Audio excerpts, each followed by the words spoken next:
that I took my 6-year-old son one night and went down to a little market, going inside to purchase some things.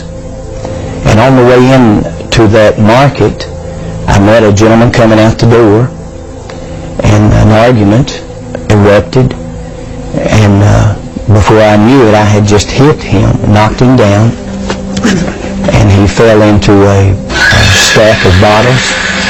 The bottles bursted, and immediately he leaped up with a broken bottle and began to stab at me.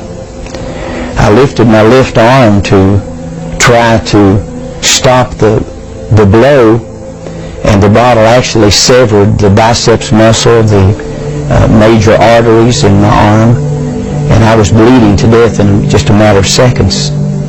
But full of anger and hatred and rage, I kept fighting and kept bleeding. My little son was screaming. He was hysterical.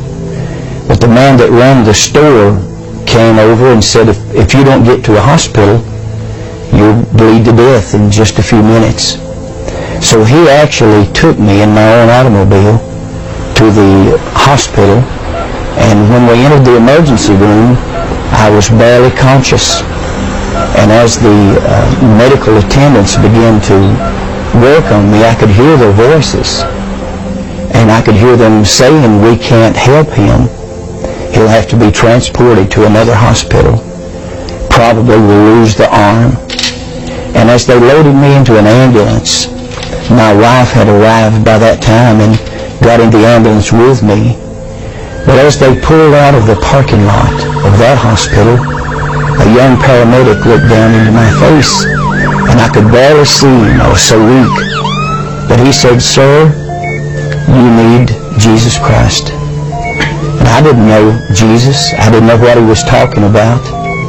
So my reaction to that was to begin cursing. And again, he stated to me, you need Jesus. And as he was talking to me, it appeared like the ambulance literally exploded in flames.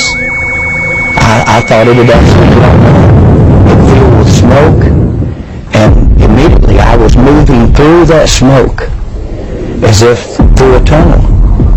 And after some period of time coming out of the smoke and out of the darkness, I began to hear the voices of a multitude of people screaming and groaning and crying.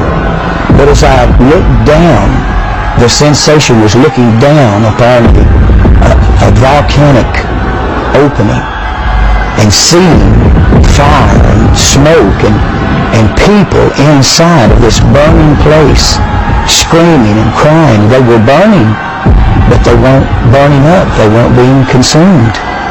And then the sensation of moving downward into this. But the most terrible part of it, I began to recognize many of the people that I was seeing in these flames, as if a close-up lens on a camera was bringing their faces close to me. I could see their features and see the agony and the pain and the frustration.